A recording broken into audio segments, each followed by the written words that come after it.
Please rise and join the committee in the salute to the flag. I pledge allegiance to the flag of the United States of America and to the republic for which it stands, one nation, under God, indivisible, with liberty and justice for all.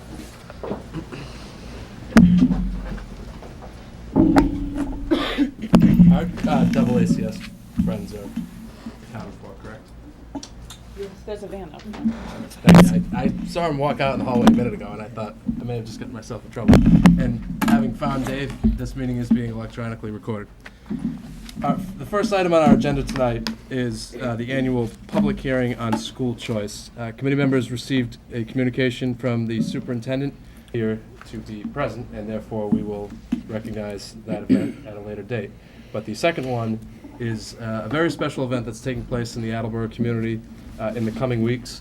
Fritz Gorst, as was reported in the Sun Chronicle a few weeks ago, was a long-serving member of the school committee. He served 8 terms over 16 years, served as the chairman for 4 of those years, and he's someone who was an Attleboro parent. He was an Attleboro staff member at one point. His Mrs. Gorst was a long-standing Attleboro schools employee. Mr. Gorst had devoted his career to education, working in a variety of capacities in different organizations and institutions. He was diagnosed with a very rare illness last year. He has battled through that illness despite significant suffering, and his family is hosting an event at Morin's on June 1st. It is a fundraiser aimed at covering some of the uninsured costs, home modification and other costs related to his illness. And we thought that this was an event that was appropriate for this school committee to promote, given the contributions that Mr. Gorst made to the Attleboro school system during the course of his tenure. So, and he was also, incidentally, a college acquaintance of our current superintendent, Mr. Sheehan. It's a pleasure to speak on behalf of Fritz. I knew him when he was a puppy, going through college. He was a classmate of mine.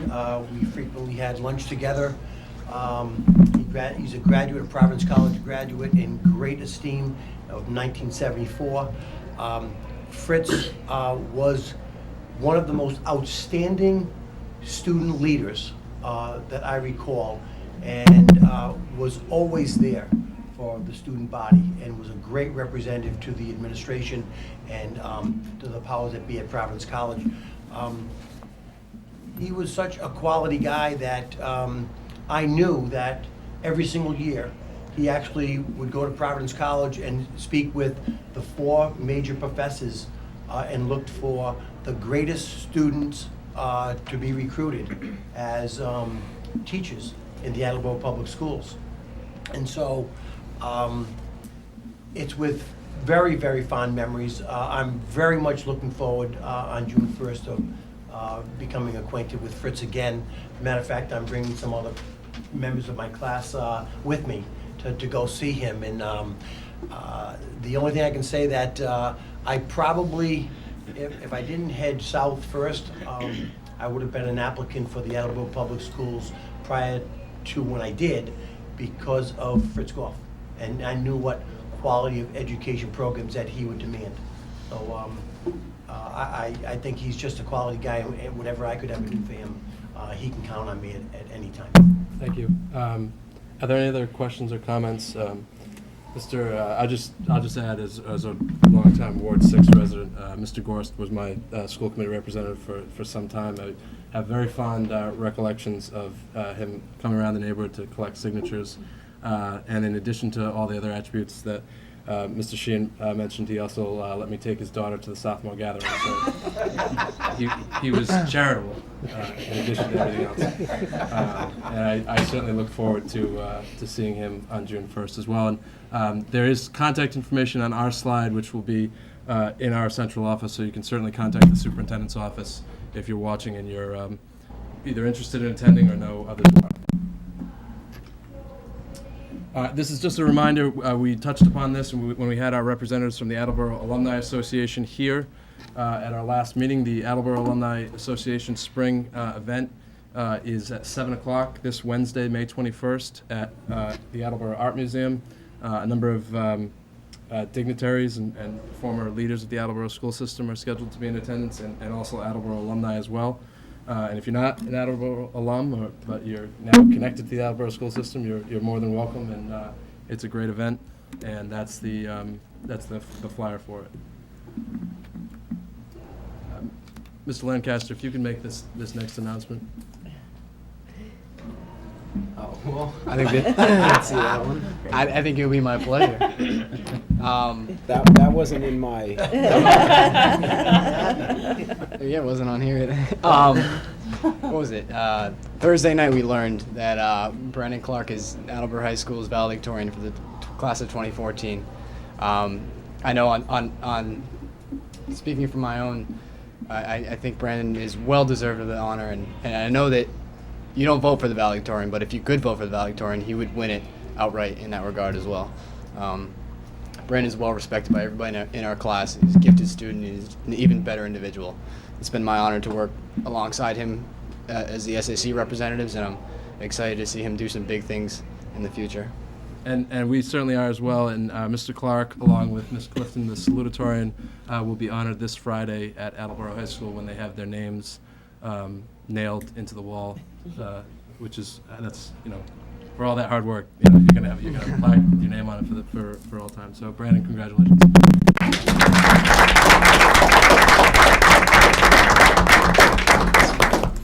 That one by.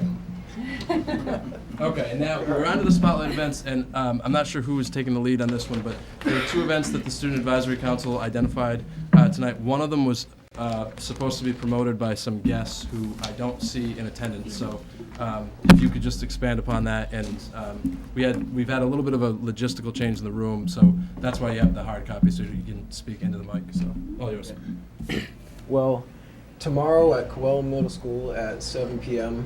we have the National Junior Honor Society ceremony, and it's basically like our National Honor Society just for the middle school level. And I think some Attleboro seniors are going to talk at it and speak about what the Honor Society meant to them and volunteering and stuff. And the fact that we're adopting it at the middle school level shows the quality of work that the middle school students are doing. The second of our two spotlight events for tonight is Thursday, May 22nd, the Special Olympics.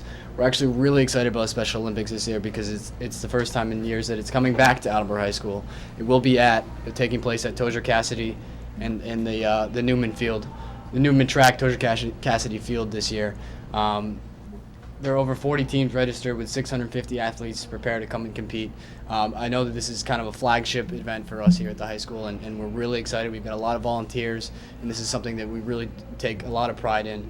And so we're excited to see this happen on Thursday. And I guess there's contact information out there too. Ms. Richard at 508-222-5150, and that's extension 1353 for anybody questions, concerns, things like that. But yeah, we're just really excited to see this event be a huge success, and everybody, in the district is really excited to see this event happen. Thank you. And there may be some representatives from the Special Olympics who join us at some point in the meeting. We'll certainly reiterate those points. Anyone on the committee want to add any questions, comments with regard to either of the events? I'm just Mrs. Kelso. just really thrilled to have it back where it belongs. So I'm excited. So it was a very, very nice day, and it'll be that much nicer. And then finally, in other news, for anyone who hasn't heard, the Attleboro varsity baseball team, led by our school committee student representatives, Mr. Lancaster, Mr. Clark, did recently clinch the 2014 Hockomock League Championship. And so we just wanted to offer our congratulations to Mr. Clark and Mr. Lancaster. Mr. Sheehan and I were able to take in the second half of today's game against North Attleboro. And Mr. Sheehan, perhaps you could describe how the game ended. Well, fortunately for us, unfortunately for Judy,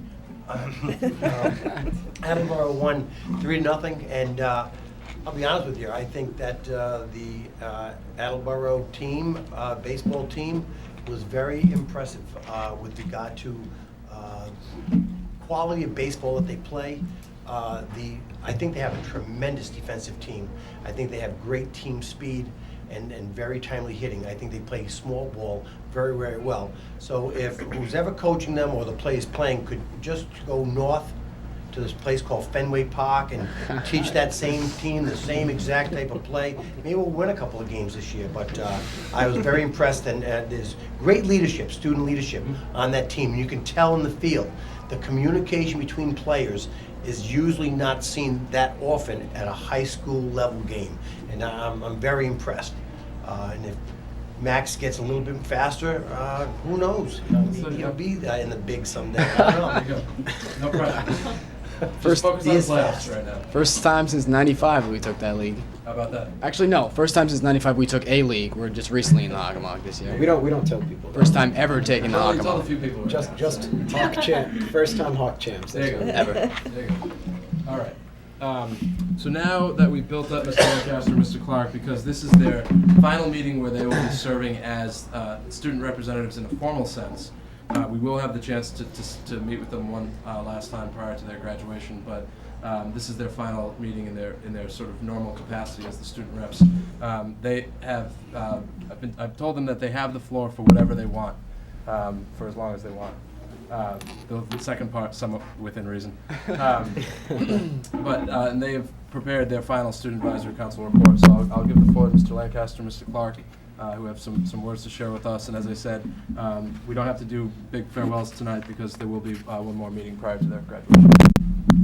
All right. So I think that this being the last sort of formal time we will speak in front of you, now is the ideal time for Brandon and I to express our sincerest gratitude to the committee for letting us sit alongside you and hear the discussion. It's been an incredible learning experience, and the things that we've taken away from, learning to speak in front of a group of people on TV, for that matter, and to just hear how a political body works and things like that it's been a great experience, and it's gonna be something that we'll definitely take with us as we move on into college and thereafter. So really thank you to the committee for allowing us to be a part of you and for giving us a voice and for allowing us to be representatives of the 6,000 students in this district. Really, thank you. Yeah, I've definitely matured from this experience. Coming in my first time, I was definitely intimidated. I'm still getting the hang of it, talking in front of a large group of adults. And for me, the high school was just like a group of students, my friends, going around learning stuff from teachers. But now I really know how everything works. I have a deeper appreciation for it. So thank you for giving me that experience. Agreed. Well, needless to say, that there's much more gratitude coming from this side of the table to you for your service to the schools and to the community. And believe me when I say that this committee is really the beneficiary in the relationship. So thank you. Thank you. And then just quickly, Brandon and we were talking before we discussed what we want to say at our last meeting, and we thought it was appropriate to sort of recognize some unsung heroes maybe that have impacted us along the way through the years that we've been in this district, who maybe you don't hear their name as often or have had a special impact on us or on other students through the years. The first person I'd like to recognize is my coach and my dean, Matthew Bosch. He's been an incredible mentor to me. He's been kind of like the guy that I would go to if anything off the baseball field or on the baseball field was going on. One of the mottos that we have in the baseball program is that we create not only good baseball players but also good young men, and that's really something that he holds true, and we do see that happen. So Brandon and I are extremely grateful to him for his wisdom and things like that. The second is a teacher that I had my junior year is Mr. Brian Hodges. He taught me AP US history, and it was in that class that I really learned sort of the effort is more like a skill than it is something that is maybe ingrained in somebody who born with that. He really pushed us to our limits and showed me that if you are able to push yourself to the maximum, you will be rewarded. And I'm grateful to Mr. Hodges for instilling that lesson in us. And the last person I'd like to recognize, she actually retired earlier this year, is Mrs. Wrightington. She was just a lunch lady on the B2 cafeteria. She made the deli sandwiches.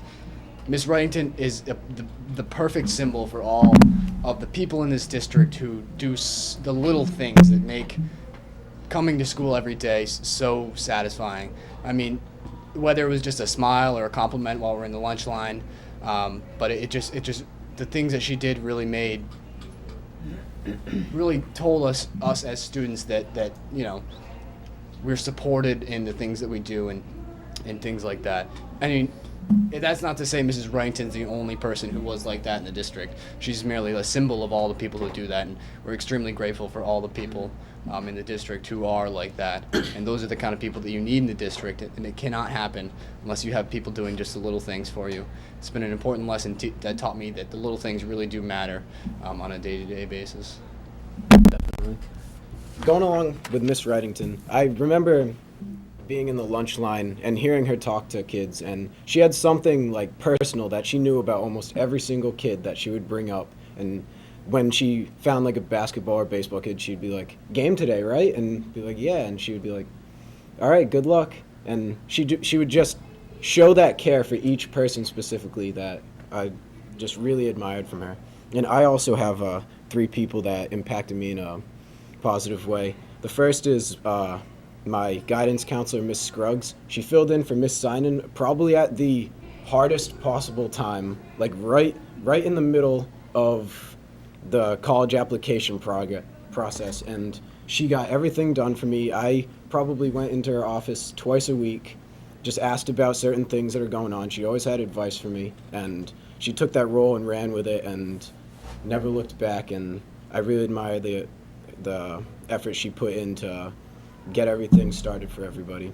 The second one is the IT department head, Mr. Plord.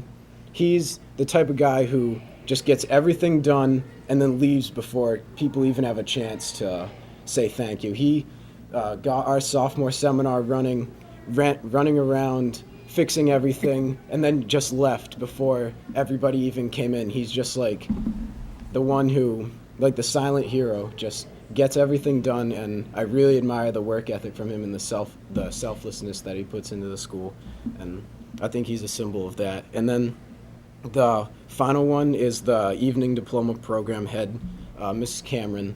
I volunteered to tutor night school students this year, and it's not a huge group of kids, but all of them actually pay to get that to do the work at night to get that diploma, and she puts in the effort at like 10 o'clock at night sometimes, coming in and helping these kids who are not the best well-schooled at learning in a classroom. She has tremendous patience working with these kids, and I really saw how much effort she put into them. And in a setting where the least amount of notoriety is given at 10 o'clock in this building on Tuesdays and Thursdays, I really admired that from her too. Yeah, I mean, the people that we listed are far few of the people who have impacted us along the way. These are just the 6 that we picked out. I mean, it would take hours to list all the people that, and if we could, we would thank all the people who have helped us along the way. These are the people that have had meaningful experiences with us along our way, and these are the people that you need in this school district. And we expect and we know that the students to come will have similar relationships to faculty members, volunteers, administrators that Brandon and I had, and those are just kind of the little things that help run a district. And looking forward, after Brandon and I leave, we're confident that those types of things are going to continue to happen. We know that they will, because just that's what this place is. Those are the things that happen. Those are the relationships that develop. And we know that this district is only moving upwards, and we just need to continue looking upwards, and we're confident that we're going to move upwards. We're heading in the right direction now, and we're excited to see where this district moves. That being said, we think it's important to just make note that the bottom line is what happens in the classroom, and that no matter how fancy we get with the technology and things like that, the laptops, it's easy to lose sight of the idea that it all comes down to good teaching and learning. And Brandon and I have seen that to be true through our years here, that without an interactive classroom setting and without an engaging material, things like that, it just doesn't happen, no matter how fancy you get, no matter how many policies that we put in place. And Brandon and I would just like to make sure that this committee never loses sight of that, and the committees to come. And we're confident that you won't, but please and thank you for all the effort that you have put into us, and we are extremely grateful for the lessons that we've taken from this place and the lessons that we've taken from this room, and we're excited to see where it takes us into the future. And that's, your excitement is certainly shared with the committee. I would like to just open it up to committee members for comments or questions. I just want to preface that by saying I think there's a real irony when the student representatives talk about how their work with the school committee helped to show them how the school district is overseen and how the school district is run, when in reality, when you share the types of stories that you have about the type of impact that a guidance counselor can have or a cafeteria worker, that's really showing us how the school district is run, and it's an important reminder for us what we're here to do. So, Mr. Tyler? Max and Brandon, I mean, you guys can, there's no end to the amazement for both of you guys. I mean, you guys are just classy individuals, all in all, and echoing the sentiments of Chairman Murphy, the thanks is all on our part. You guys brought a lot to the plate. We hope we've been receptive, or feel that we've been receptive to you about what you brought to us, about your concerns. Academically and athletically, you guys are both reached the pinnacle in Attleboro, and I hope that proves to other people that if you take advantage of what all Attleboro has to give, it is a good system. You know what I mean? You have to take advantage. And with saying that, it's nice to hear you talking about the teachers, the people that helped you along the way. But I see the other side of it too. If you ever watch how you guys give presentations or whatever, the respect level that you guys treat each other with and the other members of that advisory board, it's outlawing. It's very respectful, it's very thought out, and with everything else that you do, I don't know where you'll find the time.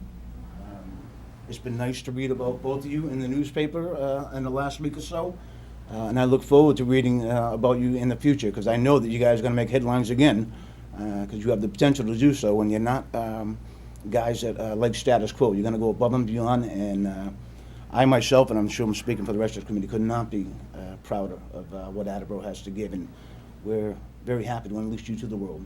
And I wish you both, Brandon and Max, the best of luck moving forward. And you have great families, and we're always here for your support if you need us. Thank you. Thank you. Any other questions or comments for the student reps? You will, Mr. Sheehan.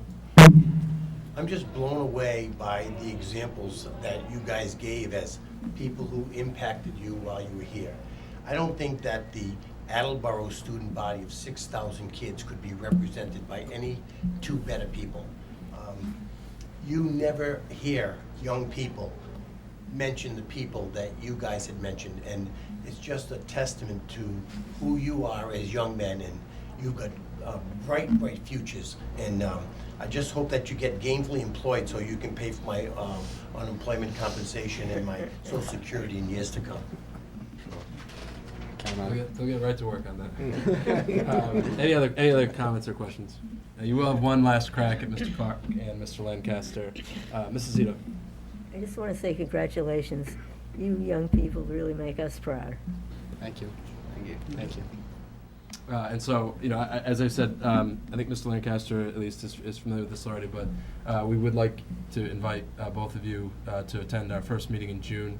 And there'll be other representatives from your class who will be joining you as well, so that the committee can give the Attleboro High School class of 2014 the respect that you are all due, as well as your classmates. So Great. So thank you, and you're still on the job for now, though. So if you have any questions or comments throughout the meeting, don't hesitate to chime in. Okay, moving on. We have 4 sets of minutes to approve tonight. They're coming to us from the public sessions of the school committee meetings on March 31st, 2014, April 14th, 2014, April 30th, 2014, and May 5th, 2014. I know there may be a few typographical issues that will be brought up during the course of this, and the motions will be made to approve subject to those revisions. So first, a motion to approve the minutes of March 31st, 2014. Second. Discussion. Yes. Mr. Larson. Just as a clerical note, on page 3, one of the lines should read, "A motion was made to recommend reclassification of the evening diploma program as an alternative high school vote." Okay, an important important clarification. We don't want anything misclassified, certainly. Okay, so the motion is, as I said, to approve the minutes subject to those revisions. Any other discussion? All in favor? Aye. Opposed? I abstain because I wasn't here for that particular. Mrs. Zito abstains from March 31st.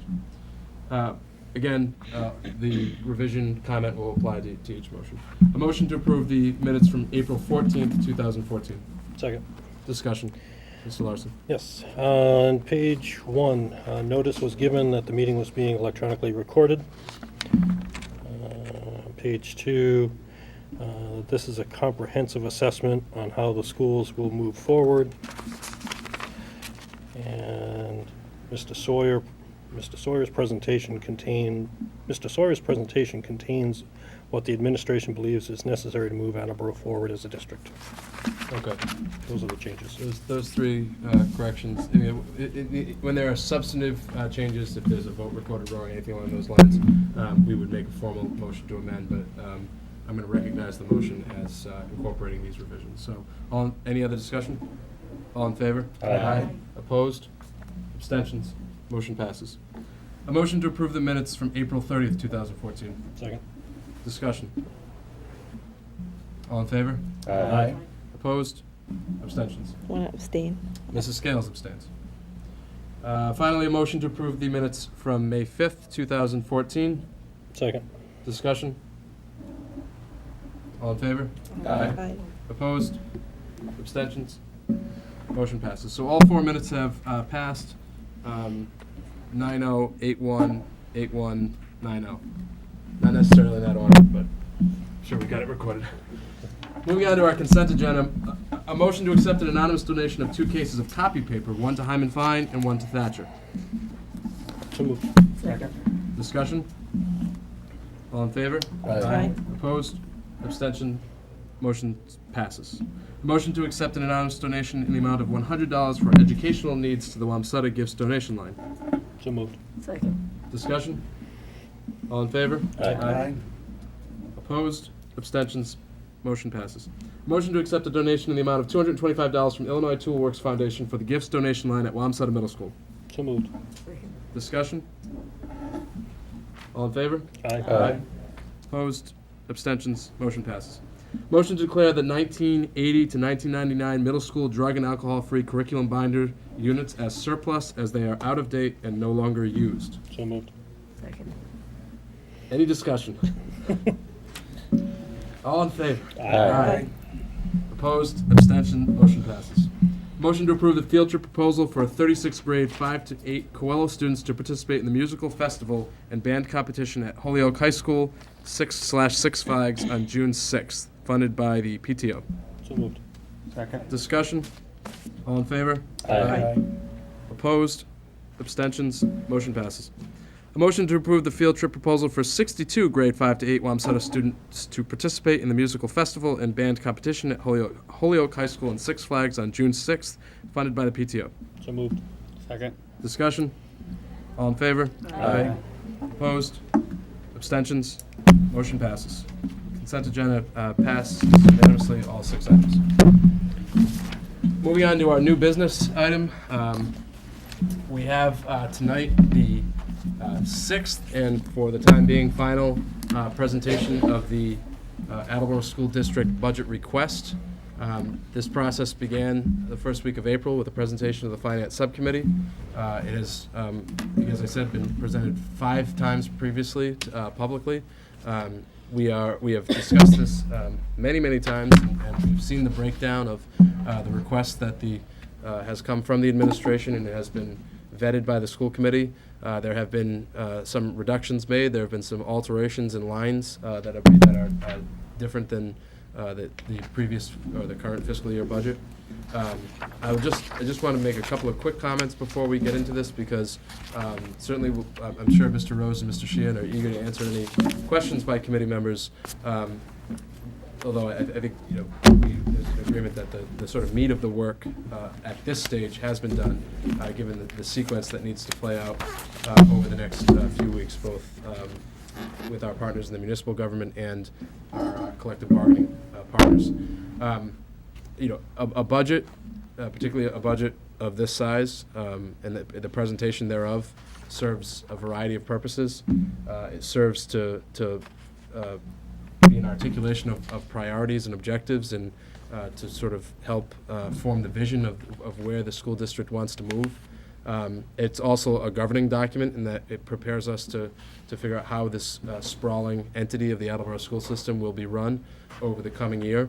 I know that often when we read about the work that we're doing on this budget, we hear the term deficit, and it's if to suggest that the school district has identified a number, and the state government has identified another number, and perhaps there's a chance for some room to maneuver in the middle, depending on what happens over the coming weeks. But that there's a gap, and I think what I would just say to that is that for as long as this school system and school systems generally are overseen by autonomous governing bodies, it's likely that there will be a gap of some kind. If there was no gap, then I'm not sure what the point of the autonomy would be for the governing body. The budget is our way of identifying the direction that we need to move.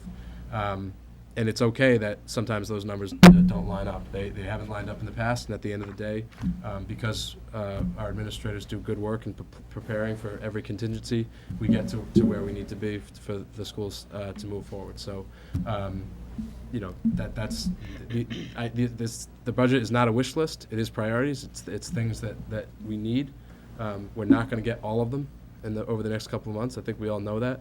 But it is important for this body to identify our vision as a governing body and the direction that we hope to move. So, Mr. Sheen and Mr. Rose, if you want to just touch upon sort of a summary of the main chunks of the budget that are divided up, I believe the educational list, the personnel list, and the operational list. I think we've seen this document many times over the last 6 or 7 weeks. But if you want to just give a brief summary and then answer any questions. As the committee is very well aware, there were some very common core values that were initiated by this administration and presented to the school committee with regard to the implementation or the development of this budget. We also looked, as you recall, as to what in fact were the legitimate educational needs of the Attleboro Public Schools, followed by what were the operational expenses and what was the personnel necessary in order to look at the FY 14-15 school year. We looked at numbers such as the net school spending and what could we realize in some of the other funding from the city as well as the state. And we had to look as to what were some of the concerns this year and what had to be added to this budget, such as increase in transportation costs and some of those other pieces. So we actually looked at priorities for closing the gap with this budget of first meeting the needs of students in the district, and then being collaborative with regard to our bargaining units. Of course, we are in the middle of negotiations of 7 different bargaining units. And of course, we're looking to maintain level services, but we still need to progress. And we've got a ways to go, but we've got the horses, the manpower, and more than importantly, we have the student body to make this school system something very special. And along the way, we need to strengthen those organizational supports. And that's what was presented to this body of 9 with regard to forwarding a budget proposal to the city side. And I think that the committee collectively has done an excellent job as to where we are at this particular juncture. Thank you, Mr. Sheehan.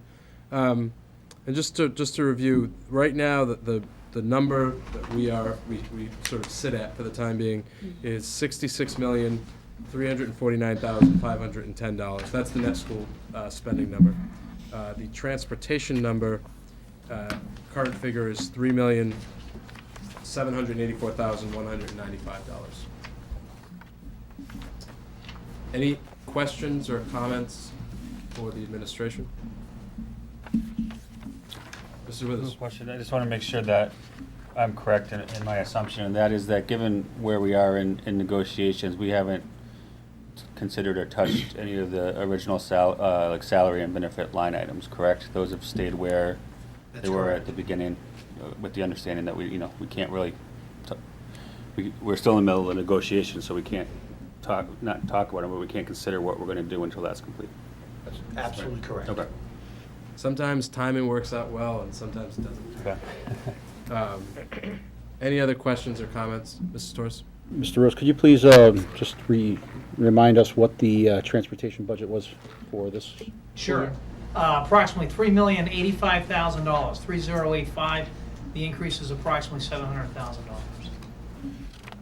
And am I correct in saying, Mr. Rose, that that number that you just quoted was the number that was in the budget at the beginning of the year? That's correct. But it is not, correct me if I'm wrong, the number that we are currently projected to spend. Correct. Okay. That is correct. I think that's an important distinction because a $700,000 increase, obviously it's sizable, but I think the operative number, as I would see it, is the increase from what we are currently projected to spend in FY14 and what we're requesting in FY15, and that difference is $300,000. And the other four, we know the story behind that. We've discussed it on occasion. Yes. Any other questions or comments? Okay. You can't do that at an auction. Sorry. You end up buying something. You do that. You scratch your nose at an auction, you go home with like a car. Okay, so I will make a motion to, I think we're gonna do this in two motions. One is the net school spending number, one is the transportation budget. No objections to that. So first, a motion to approve the school committee's budgetary request of $66,349,000, $510. I'm gonna start over. A motion to approve the school committee's budgetary request of approximately $66,349,510. Their net school spending expenses in fiscal year 15. Second. Further discussion. Okay. Budgets are big votes, so I think we'll start with a roll call vote. Mr. Storrs? Yes. Mr. Withers? Yes. Mrs. Sawyer? Yes. Mrs. Scales? Yes. Mr. Murphy, yes. Mr. Larson? Yes. Mr. Tyler? Yes. Mrs. Zito? Ms. Singer? Yes. Okay, so that our budget request for net school spending is off to City Hall. And the second motion will be a motion to approve the transportation budgetary request by the Attleboro School Department in the amount of approximately $3,784,195. So moved. Second. Discussion. No further discussion. If you're tuning in, I would just say that this is a budget that has been discussed at length over the last 6 or 7 weeks. This is not the first time that this has been brought to our attention. So, Ms. Singer, Yes. Mrs. Zito, Yes. Mr. Tyler, Yes. Mr. Larson, Yes. Mr. Murphy, yes. Mrs. Scales, Yes. Mrs. Sawyer, Yes. Mr. Withers, Yes. Mr. Storrs. Yes. And the motion as passed, and the transportation budget is now off to City Hall. And if members have seen the timeline and the final slide, we've made our way to May 19th, and that budget will be submitted to the mayor's office tomorrow. Okay, moving on. Our next item is the appointment of Mr. Sheehan to the Bi-County Collaborative Board of Directors. This is another annual vote that the committee takes. All the districts that are included in the Bi-County Collaborative, the superintendents comprise the Board of Directors. Mr. Sheehan, anything to add, any comments? No, it's actually just a formality. Yes. Nevertheless, if you have comments, we're always open to them, so. Any questions or comments? Okay, so a motion to appoint Mr. Sheehan to the Board of Directors for the Bi-County Collaborative. So moved. Second. All in favor? Aye. Opposed? Abstentions? Motion passes. Okay, our next and final item under new business is the transportation presentation that was requested by the school committee earlier this year. And I will give the floor to the superintendent of schools, Mr. Sheehan. Members of the school committee, as you've received in the last week or so, numerous correspondence regarding a lot of information about transportation and facts and figures that in fact you need to have in order to make informed decisions. In some of those correspondences from Mr. Rose, you received what transportation routes were, the number of runs by our Attleboro School Department drivers, bus counts, type of vehicles, the capacity of the buses. We've also received history of the entire fleet, from the mileage, age of the buses, the year of the buses, type and make, condition, as well as primary routes, and in fact, what were the 3-year maintenance expense logs of every single bus that we have in our fleet.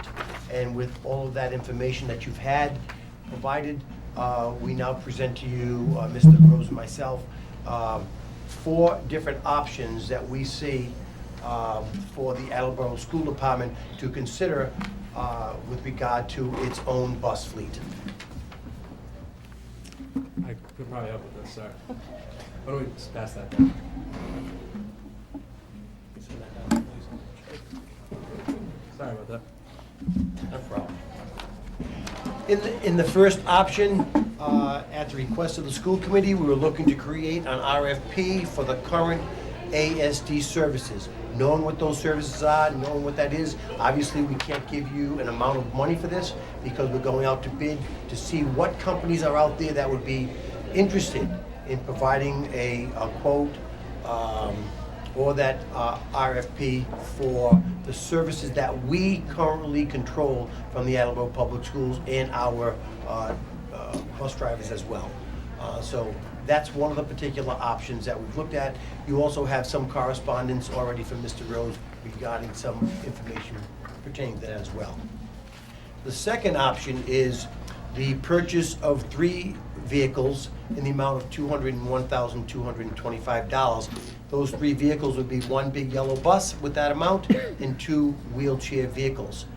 In this option, you recognize the fact that because we need 7 of these vehicles, that 4 of our own vehicles would still be utilized with the same conditions and so forth that you've seen in writing about what the age of those vehicles are, et cetera.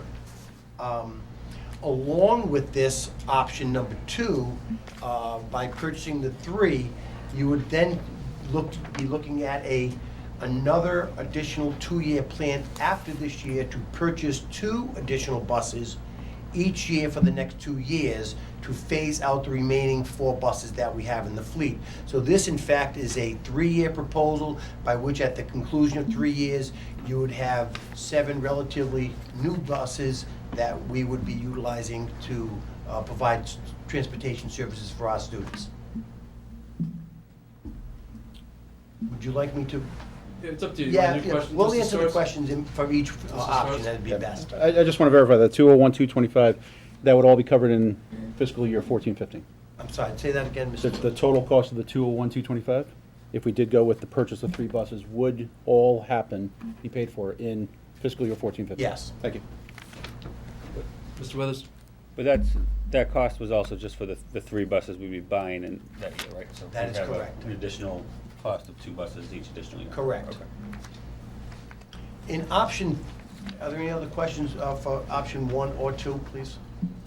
In option 3, we're looking not to purchase, but to lease the same 3 type of vehicles. We're looking at 1 big yellow bus and then the wheelchair vehicles as well, 2 of those. So the amount for the leasing of those vehicles totals $48,432. Once again, in that piece, we would be using our own 4 buses that we still have in our fleet in the same condition. Questions on option 3? And going along that path of thinking, in option 4, we'd be looking at leasing 7 vehicles for a total of $87,264. 1 large bus, 2 mini buses, and 4 wheelchair vans. And that is the total amount to lease those vehicles. Mr. Withers? What's the annual maintenance costs for the vehicles if they're ours rather than if we're leasing them? Obviously, I would assume they'd be somewhat less if they're new rather than old, but how about ownership versus leasing? Any difference? The answer is yes. The answer is yes, there is gonna be a difference, and if we choose to purchase the vehicles, we're gonna absorb that maintenance cost. One of the things that I asked the transportation office to do, which they did beautifully, was to update the chart that was sent out to you earlier, well, this past weekend. And what that chart shows is that over the last 5 months, there's been about $25,000 of additional maintenance expenses. So the bottom line is, right now, we're averaging about $5,000 per month. That's with the existing fleet.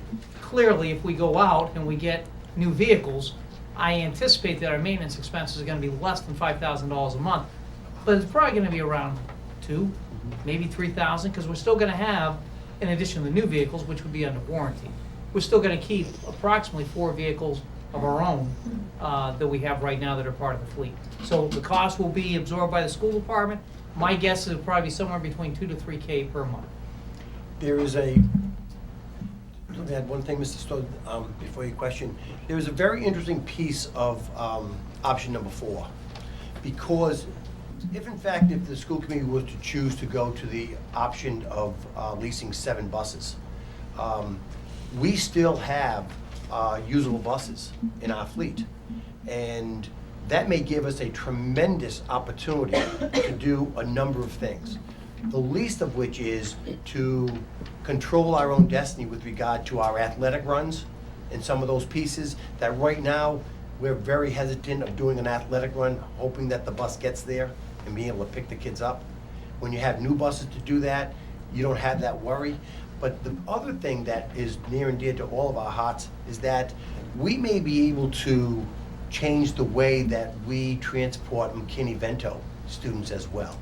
If we have some of our own vehicles beyond the 7 that we lease, and we have some of that fleet, and we may choose at some time, depending on how this turns out, we may choose to potentially hire another bus driver and have our own buses and be able to do some of the McKinney-Vento stuff that in fact we are now out there paying private vendors to do.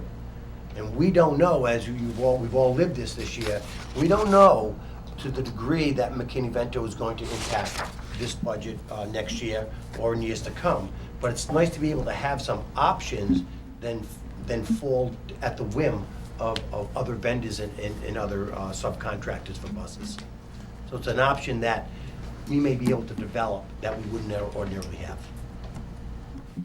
I think it just sort of speaks to the multi-dimensional nature of this challenge, that there are Yes. so many different moving parts that need to be addressed, and so many different things that fluctuate. And that's why we need to take a long, thoughtful look at this to see what's best for the district. Mr. Storrs? If we were to go with the leasing of 3, would we be looking to increase that to 5 in year 2 and 7 in year 3, or would it be strictly 3 and hold? I think that's a decision that this committee would make, but I think as you start looking at and you have all the information of the age of the bus and so forth, I think every year that goes by that we keep those other buses, we're chasing good money after bad maintenance-wise. Yeah, So- I think it is a decision that the committee will need to make, but it's a decision that will be tied to the other transportation-related decisions that we make. I mean, we have a contract with our principal vendor that runs at least for the next year. That's why, to some degree, this conversation is there's sort of it's taking place to some degree in a silo, because there's a big variable that isn't movable for the next year, and maybe it won't be after next year. That'll be a decision that the committee makes. But I think that we need to make the decisions that we need to make in the coming weeks and months in the context of what other potential available options may present themselves in a year's time. Mr. Tyler? Excuse me if I might have missed, but how many years lease are we talking here? 5. 5 years. Okay. Mr. Storrs? Thank you, Tom. Now, we just, a couple of minutes ago, voted a transportation budget up to City Hall. Yes. Now, this is transportation, it would fall under that budget, correct? Yes. Sir. And how would this decision affect that number that we just approved? Go ahead. Thanks, Mr. Chief. The answer to your question, Mr. Storrs, is included in the transportation budget that was just approved is the 201 figure for the purchase of 3 vehicles. Okay. So if the committee makes a decision, we're going to lease naturally there's gonna be a savings to that particular budget. And I think that's consistent with the directions that the committee has given the administration over the past few weeks and months to not to shoot high when necessary. Correct. Mr. Soers? Yes. To reiterate that, we talked about how this year we increased 400,000, and we've included a 300,000 increase, but now you're telling us 200 of that is for the buses. Correct. So we're only looking at a $100,000 increase based on trending data, and I must say that concerns me now because of what we went through this year. Plus the increase that took place this year. Well, right, but every year it keeps building. Yes. So my worry is if it was 400,000 this year, why should we believe it's only going to be $100,000 next year? Go ahead. The answer to your question, Mr. Stores, is when we take that $3,085,000, the first figure we bump on, we add to it is $170,000, which was already addressed to the school, already addressed to the municipal council. Now, the next figure is, well, how much more are we gonna need on top of that? And the figure that has been, that I've mentioned is around maybe $75,000. Thereabout, could be higher, could be lower. So the bottom line is, when we look at our fiscal year 14 start, and then we look at the additions, we're really not looking at 400,000. We're looking at 170 plus maybe another 75,000. Could be a little bit more than that. But ballpark, probably somewhere in the area around $250,000. Thereabouts, might be a little bit more. So that's where we will end fiscal year 14. To that, we now have to add a couple of factors. We have to add the $201,000 for the vehicles. We also have to add the contractual requirements that we have with Bloom, the 29 buses, and Bloom's going to get a bump up in their costs they have 4 different. Thank you, Mr. Sheehan, per their contract. And then the third item and the last item is, let's make sure, based on trending data, that we plug in enough money in our 2 bears out of district transportation in McKinney-Vento, so that we're not in the same position in another 6 to 9 months. So when we add in those 3 factors, that's what bumps us up to the $700,000. If I could just add one other point, I mean, I think that there's a little bit of a misnomer when we talk about what the number that was originally budgeted for FY14, because, and I think that there may have been some breakdown in communication, and I don't think we frankly really have exactly what the sequence was that took place during last year's budget season, but there was certainly skepticism from the very start of the fiscal year as to whether or not that number was going to be sufficient in the first place. And I think that is related to why, you know, the $3 million number is really lower than it would need to be for purposes of this conversation. Mr. Withers? And isn't it, my understanding was, which makes me more comfortable with the transportation budget, is that last year part of the problem was we budgeted for 27 buses, and this year we're putting the 29 in that number, right? So The answer is yes, Mr. Williams. Okay. Yes. Mr. Stores? So going through the figures we just did, we end up with an increase of about $100,000 based on what we did spend and what we're asking for. But now you're explaining that part of that 100,000 is an increase in cost for the contract and an increase up to the 29 buses. But the concern is what we had to do this year, go back to City Council and say because of homeless and other, we have to ask for more money. Correct. And I know the committee made it, very clear that we want to err on the side of caution, if you will, so we don't have to do that again. Agree. So within that 100,000, at least a piece of it is for the contractual increase and the increase to buses. So it's a lesser amount for the trending purposes, for the possible increases to homeless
that we're talking about. And so, is it conceivable that it could be turn out to be 25%? Yes, but I don't think that I have never heard the municipal government criticize us for not being able to control those variables. The criticism comes, and sometimes it's very valid, that we make assurances that we're not in a position to make. And I think that, going forward, we don't make those assurances.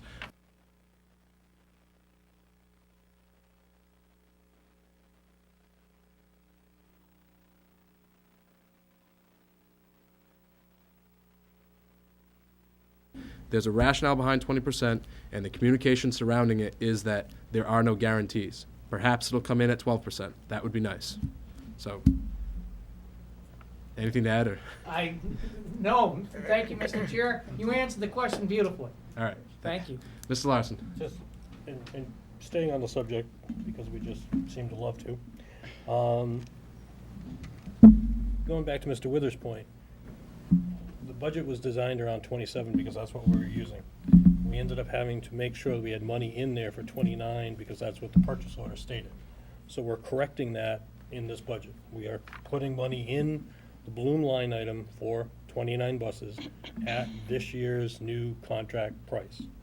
Now, the odds are very good that we will not use all 29 buses, but we will have money in there to cover all 29 so that we stay out of trouble with the auditor and the purchasing folks and the rest of all that. So potentially, depending on how people shift around during the summer and where people move into the district and possibly move out, if we only use 28, I mean, each one of the buses are worth 55 to 60,000 some odd dollars annually. If we get away with using 28 of the 29 buses, there is some money that could get reallocated to another line item if we need money there. So I mean, I like the number that was put in the transportation. It fills the blanks the way that City Hall wants to see all the lines put in. I think there's parts of the budget that, depending on how things go, will help take care of some of the issues that we've gone through this year. So I'm comfortable with the number.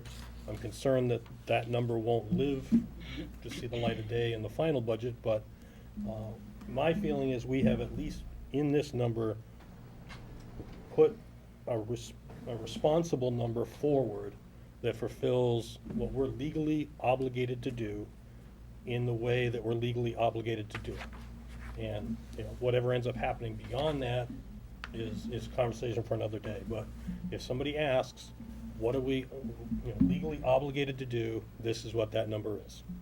So. Yeah, and yeah, the numbers don't come with ironclad guarantees. That's not the nature of the transportation business, unfortunately. Okay, I think we have. Mrs. Sawyer. I know when you lease a vehicle, you have to keep it under a certain number of mileage. Is there a minimum when it comes to the buses? Do we know? The answer, Mrs. Sawyer, is I don't know, but I can get that answer for you. What I do know is this. The figures that were obtained knowing full well this is what our mileage is going to be. They were set up over a 5-year period, and at the end of that 5-year period, we can purchase the vehicle for $1, and every lease vehicle that we purchase. But what I don't know, but I'll find out for you, is what that range of miles are.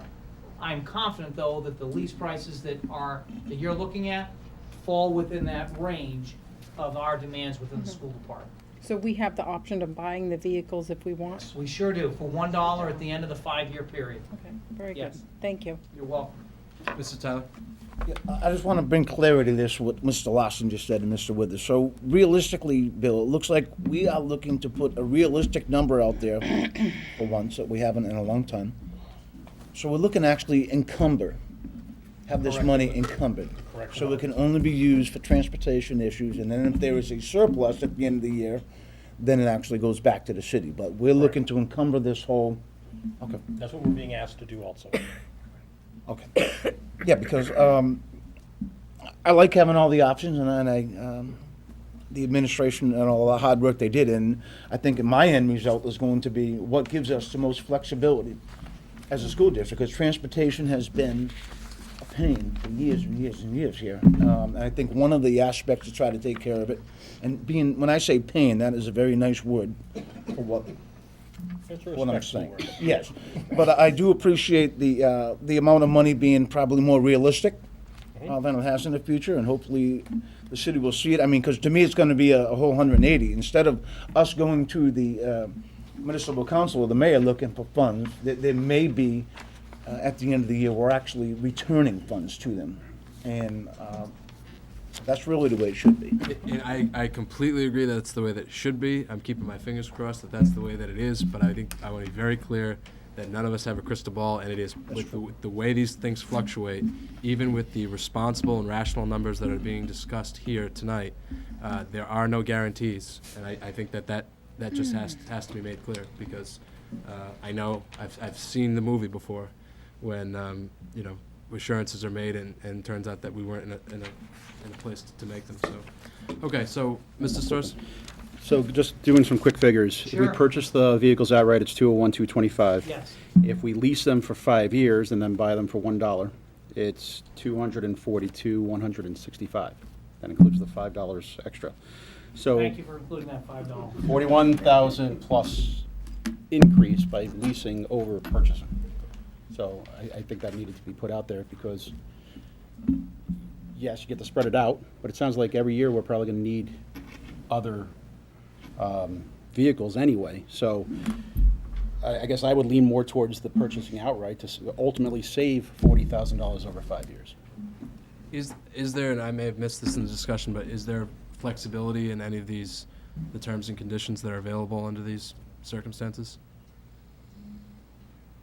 Well, I think the flexibility is quite honestly middle ground. For example, in option 3 and 4, you may wish to lease 5 vehicles and have only 2 of our own, and that changes the numbers. So these are the options. You have some figures out. What would it cost to lease 3 vehicles? What would it cost to purchase 3 vehicles? So we needed you to have all the information necessary, including all the background information with regard to our fleet that we currently, are operating under. And you also know within the last 2 weeks that we just took 2 minibuses off the road because they didn't meet inspection.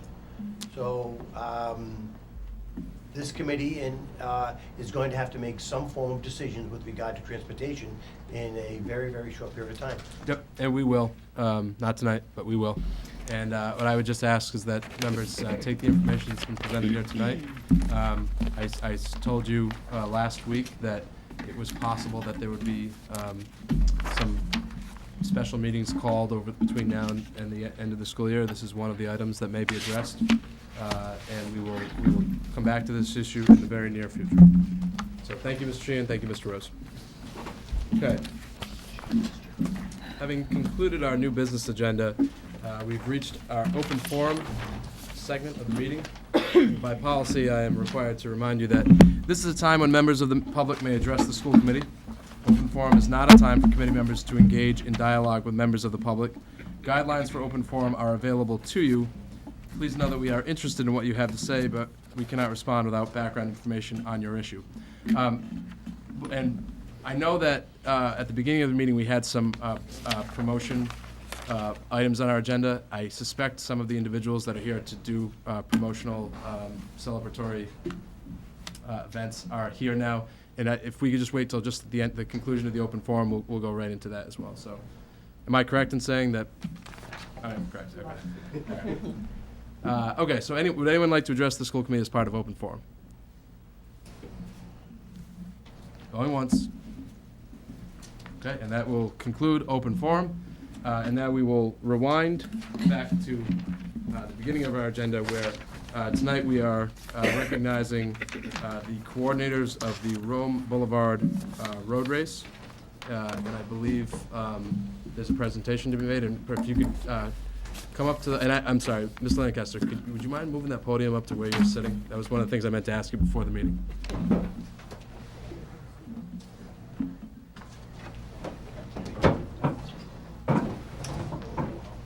Perfect. Right there? Yeah, maybe just kind of toward the committee a little bit. There you go, nice job. Well done. You can keep that as well. Thank you. Welcome, please. Hello, how are you? Very well, thank you.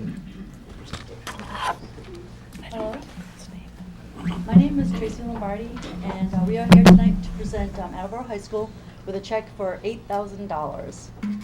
The $8,000 is the proceeds that Houghton Physical Therapy and the Bluefish Swim Club raised by holding the 2013 Rome Boulevard Road Race. And these are the committee members, all the directors, Chuck Batchelor, Christy Close, and Todd Houghton right there, and Jim Hawkins helps us out with the race as well. The $8,000 we raised is double the amount that we've raised in the past. We owe this accomplishment to the Mass Teachers Association for donating half of the proceeds made. The Mass Teachers Association and the Attleboro Education Association has always been our lead sponsor, and this year they really outdid themselves. We thank the entire association for donating this money, but I want to mention two people that I personally know put a lot of hard work into getting the money for the kids that benefit from this, and their names are Adeline B. and Jean Dyer. The $8,000 gets divided in half. One half Houghton Physical Therapy, along with the Mass Teachers Association, decided to that it would go to sports user fees for children that can't afford them, and we feel we do that because children participate better after being with sports. They perform better in the classrooms. They learn self-discipline, responsibility, and how to work well with others. It's a win-win. Everyone should be able to experience the feeling of team bonding and unity and play a sport that they've always dreamed of. So we feel that this is a great way to put a portion of that money. And the other half of the proceeds go to the pool improvements. And the Attleboro Bluefish Swim Club is donating. Do you have that money. with you tonight? 'Cause we'd like Just kidding. We do. We do. Oh, good. We're going to go right to work then. Yeah, buy some buses. Yeah. No. Drive them to the away Get that games, pool so. ready, right? Sure. All right. The other half of the proceeds go to finishing the pool up. So basically what we were just joking about. The Bluefish always keep the pool in a safe and healthy environment, not only for the Bluefish swimmers, but for all the students and the people that use it. We couldn't have raised all this money without the race committee members, Christine Close and Chuck Batchelor, Todd and Amy Houghton, myself, Tracy Lombardi, along with Tish Favato, Mim Lombardo, Joyce Lombardi, Saber Nash, Claire Galambuski, Jim Hawkins, Maureen Wilcox, and Martin Ty. We also could not run this race as smoothly as we do if it wasn't for the students from Student Council, the Leo Club, and the Bristol County Savings Bank. We have over 60 volunteers from those three groups. I recognize you. I know you've helped out in the past. Thank you very much. They help stuff the race bags. There's 400 race bags that we stuff. So the Student Council, they all get together and team each other up and stuff them all. So other than that, it would take us forever. Sure. They come on race day, and we set them up along the race, and they help the registration. And the students that work at the bank within the high school always work great at the registration table, so that works out really well. So with that said, I also wanted to let you know that the music department, special needs department, and graphic communications all take part in the race as well. They nominate a singer to sing the national anthem. Joe Scales, a student, started the race with his whistle, and Mike Fontaine always does a wonderful job printing the registration. So we get a great support from a lot of the people that work within the school. We also want to thank Mark Houle, the athletic director, and Principal Bill Rooney. They really helped us spread the word. Sure. And we want to thank all the sponsors real quick because without them, we wouldn't be able to raise all this money. And I want to mention them because it's very important. Please. They get notification for that. It's the Mass Teachers Association and the Attleboro Education Association. Bluefish Swim Club, Houghton Physical Therapy, we put a lot of work. We all put a lot of work into this. The Sun Chronicle for placing multiple ads with registration weeks before the race. They do such great work, and they always put the registration. People can just fill them right out and send them in. Bristol County Savings Bank right here, that's in the school. Sodexo here in the school as well. Marcotte Designs, a local printer. EA Dion for making all the medals. Make some beautiful medals. They're jewelry makers, and they really make a really nice medal. DB Sports with race setup, water stops, marking the course the week before, and first place prizes. They put a lot into it as well. Honeydew Donuts, Clam Shack, Briggs Corner Pizza, the Mediterranean, Dick's Sporting Goods, Marshfield Hill General Store, Wampanoag Roadrunners, Whitson's Food Services, Cruise One, Bliss Brothers Dairy, Mutter Motors, Verizon Wireless Zone in the mall, Stop and Shop South Attleboro and Attleboro, Poland Springs, The Runaway Store, BJ's Wholesale, Morse Insurance, Health Enterprise, Taylor Noon's Massage, CrossFit Optimize, Mommy Doodles, and Dell's Lemonade. I just wanted to recognize everybody, and I'm going to leave the podium. I'll let Chuck and Christy speak if they'd like. Tracy. Thank you very much, Ms. Lombardi. I wanted to pass these out as well. If you want to pass them along, and we'll meet them around. And this is a little synopsis of the day, and we give them out as thank yous. I would just like to say a few words that when Christy and I first came into Attleboro and were running the Bluefish in 2005, it was our first experience with the event. Jim used to basically take the whole thing on. I think he had a lot of great help, but it was definitely a baby of his. And it was a Sunday morning in the fall, and several of the athletes, the Bluefish athletes, said, Coach, I got to get out of practice early. There's this road race, and that was the first I knew of this. And but it seemed like a really neat thing, and so the next year we all, well, they all ran it. I did not run in it. And each year it's grown and it's become something that's really one of our favorite activities.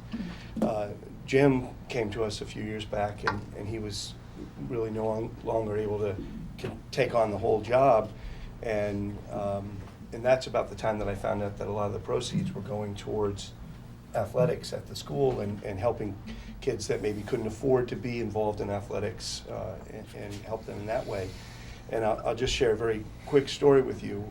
When I was in second and third grade, I was diagnosed with dyslexia and was moved into special education.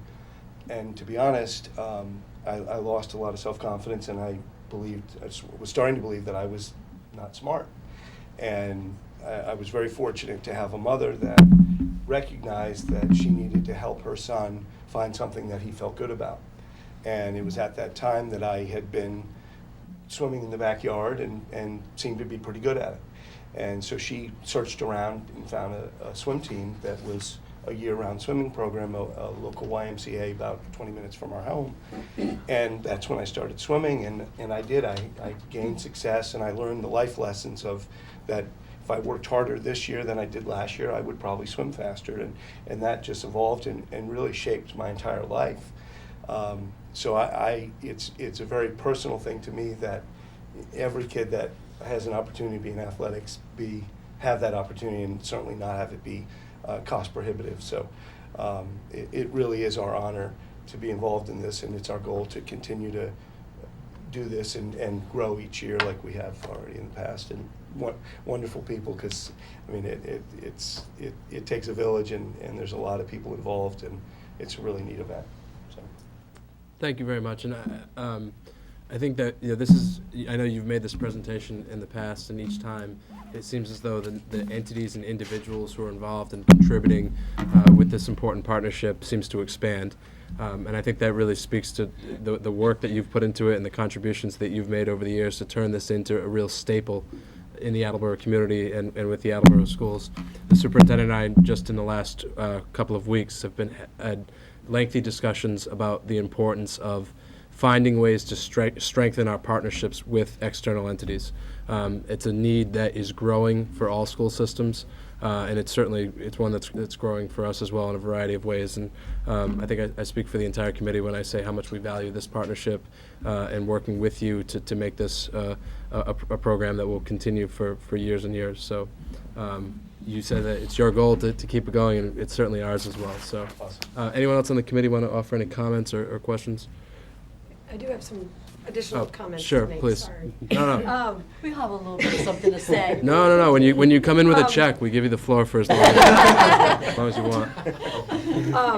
I mean, it was definitely not our intention to take over. We're swim coaches. We know how to run events, yes, but know nothing about the road race. It was really a community event of bringing our families, so we have one 8-year-old who has 5 siblings, and to bring the whole family together is really what I find, beneficial, just celebrating exercise and getting everyone all together. But I also find that getting the entire school in it.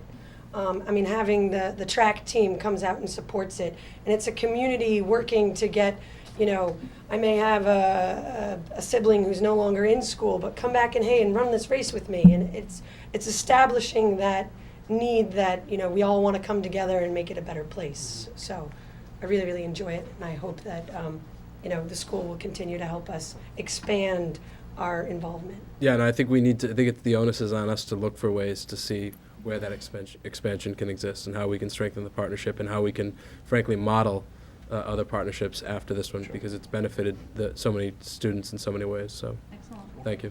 Thank you. Okay. Yeah, I just wanted to say a few words. I really don't have much else to say after everything that you said, but it's really encouraging to me, I think, for all the students and the athletes nowadays, that they're helping us out so much that they can just kind of continue along with the tradition.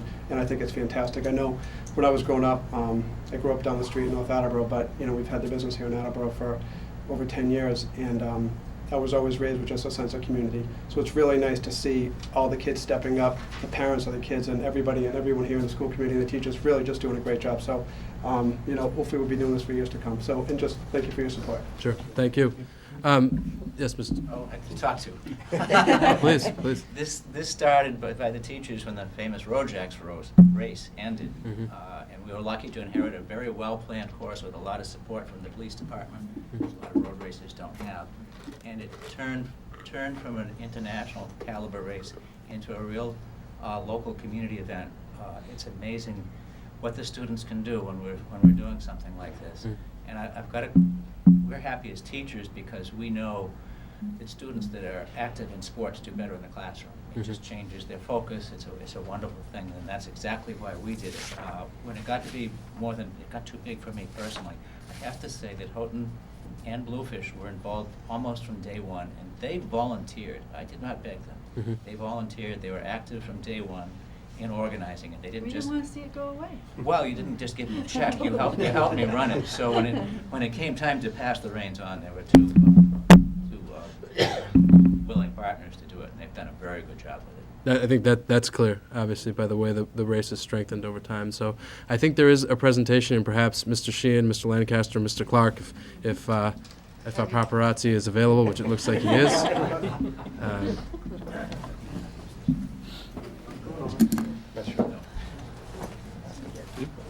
On your feet, Max. Just find a good place. We'll wait for you. He's taking the picture. Seen a real camera. The minute, right? Yeah, I want I thought the superintendent and the students. Sure. Just focus it this way. You got it? Just press it halfway I down. can take care of that.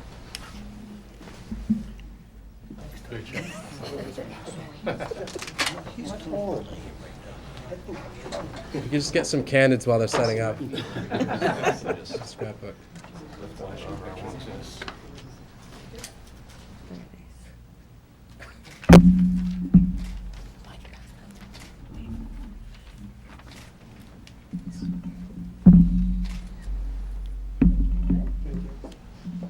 Thank you so much.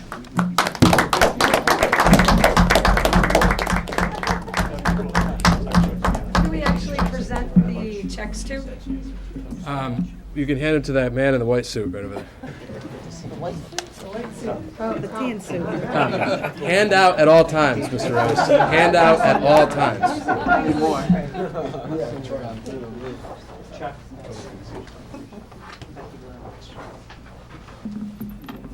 Okay, so while we're settling, just a couple of quick housekeeping items. I'll offer a motion to accept a donation from the Rome Boulevard Road Race proceeds in the amount of $4,000 to be used for sports fees for students unable to afford the costs. Discussion? just a thank you again to all those involved. All in favor? Aye. Opposed? Abstentions? Motion passes. And a motion to accept a donation from the proceeds of the Rome Boulevard Road Race in the amount of $4,000 to be used to cover the costs of completing the Dench Natatorium rehabilitation. So moved. Second? All in favor? Aye. Opposed? Abstentions? Motion passes. Thank you again. Thank you. Mr. Murphy. Good night, everybody. Thank you. Bye-bye. The young woman that was just in here asked me to extend the invite to all the committee members for Thursday Special Olympics. So I suppose that everybody's welcome to come on Thursday. And she gave me these, what appear to be a map of the games to pass around for everybody to have. So. Thank you. You're welcome.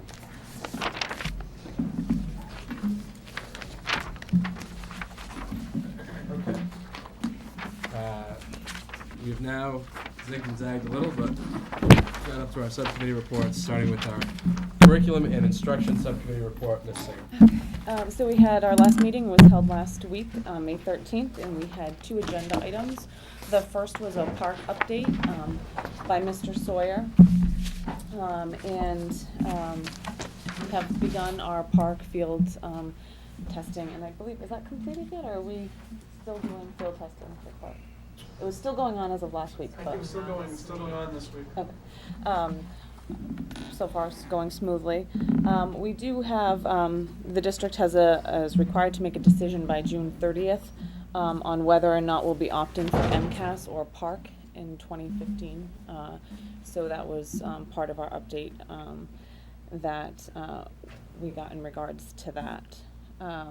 The second agenda item was our priorities for the next school year, and we felt as a committee, in order to kind of stay focused on where we would like things to head in the district, we kind of had about 10 different priorities listed. We discussed each individually and just came up with 2 that we're going to discuss at our next meeting, and that was the after-school programming for middle schools and comprehensive education for the school district. So we will have another meeting June 10th at 6:30. That will be our last meeting for the school year.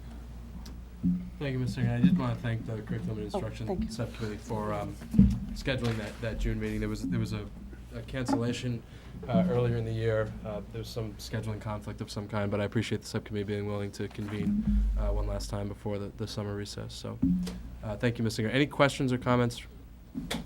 Okay, Mr. Withers, the Policy Subcommittee report. Yes, it's brief again this month. A meeting that was initially scheduled for May 12th, after some consulting with the administration, we all decided it'd be best to postpone it a little bit.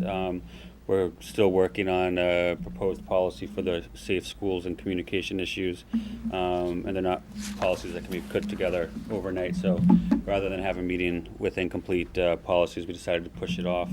Right now, we're currently scheduled to hold a meeting on June 2nd, which is also a night we have a full committee meeting, so we'll be meeting beforehand. The actual time is still to be determined. I think a lot will depend on how much we have on the agenda other than that issue. So is that meeting, the full meeting at 7 that night, or is it still 6:30? Or maybe, let me rephrase my question. Can that meeting be at 7? That meeting is the time and frankly the date of that meeting I hope to have determined by the end of this week. Okay. When I did the straw poll the other night regarding availability, June 2nd and June 3rd were, well, June 2nd obviously was already on everyone's calendar, but June 3rd was another date that we looked like we could get a quorum. I know there were some issues, but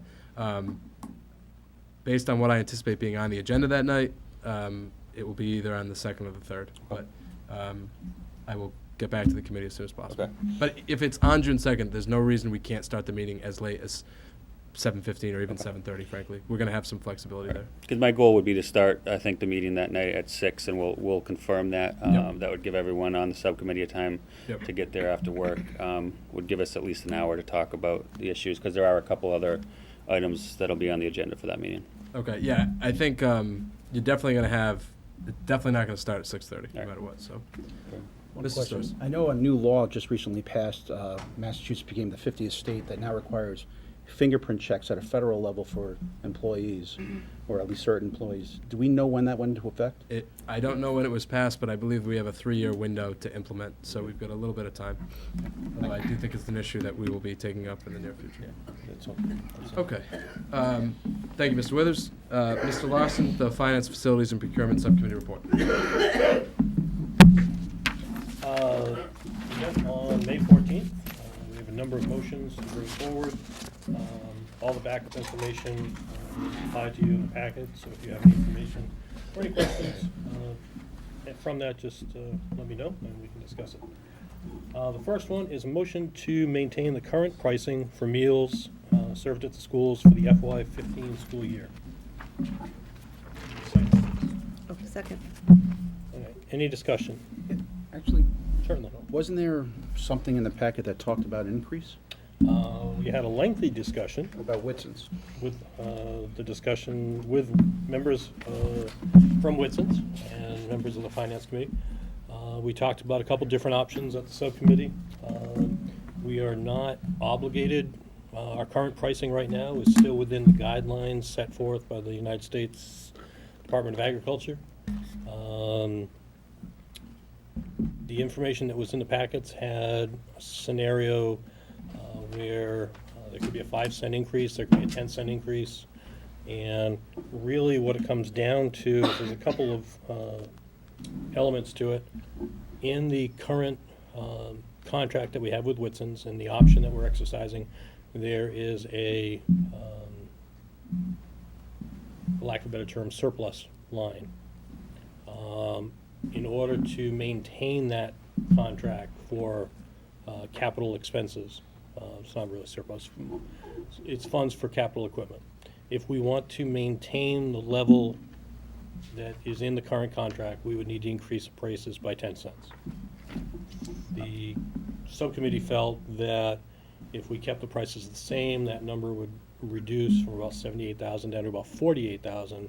And based on the money that was in the revolving account, the money level that we have to maintain in the revolving account, the Finance Subcommittee made the recommendation to leave pricing as it were. We would then amend the contract to have a reduced number in that particular addendum to the contract, so. If I could just. Certainly. In reading the email from Prunier, it indicated, be advised that in order to achieve the current 76,225 contractual return, so that's Yep. required in the contract. Yes. That we would have to increase prices by 15 cents. Now, Okay. if we do not do that, which is what it sounds like the recommendation Yes.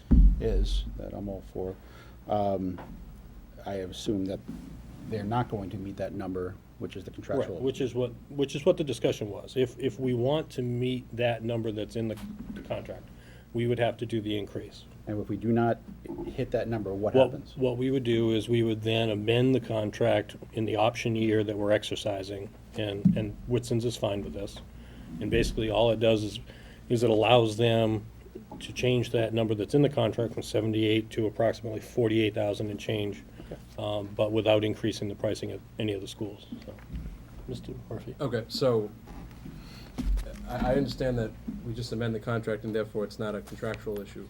Is there any reason why we need 78,000? I mean, I'm assuming the original number was not picked out of the blue, that there had to be some rationale. Is the feeling just that the number is higher than it needs to be? No, the number, I don't know specifically the history of the 78,000. I know that was in the original contract when we started with Whitson's, and that's what they've done for the past 2 years. Yep. And that's the return that we've had. We had a lengthy discussion with them as far as, their review of our equipment at the 11 kitchens that we maintain. They were comfortable with the money that we were putting aside. We did discuss a couple of capital projects that they saw coming up and that the money was available and would not be a problem funding that. So at the end of the discussion, the subcommittee felt comfortable moving this forward to the full committee for their review. Ms. Tata. Yeah, and if I will, I think that the number 7 or something thousand come up with, I think what you're looking for is 3 months of operational expenses in that revolving account line, and each one is about $100,000. So anytime that we have above $300,000 in revolving accounts fund, that gives us enough cushion to meet our obligations if if something should break. And just the fact that we've raised lunch prices over the last 2 years, I think it is time to give people a break. But I think that number was based upon making sure that we had a comfortable number over 300,000 in the revolving fund account to begin with. And I think Woodson's was pretty clear on that they're making what they're supposed to be making for profit. We feel we have enough in our revolving accounts for that little bit of cushion, so it's kind of just giving everybody a break. I mean, it's something we should be looking at every year, not just to say not increase or not or decrease or whatever, but we just have to make sure of those numbers. I think there has to be a need for each time we do an adjustment, and I think that was just my interpretation, making sure we had 3 months of money in there. I guess my only clarification is Woodson's profit has absolutely nothing to do with the discussion. I mean, that number is basically, it's a number that goes back into the revolving account. We do maintain 11 kitchens throughout the district at the 9 different schools.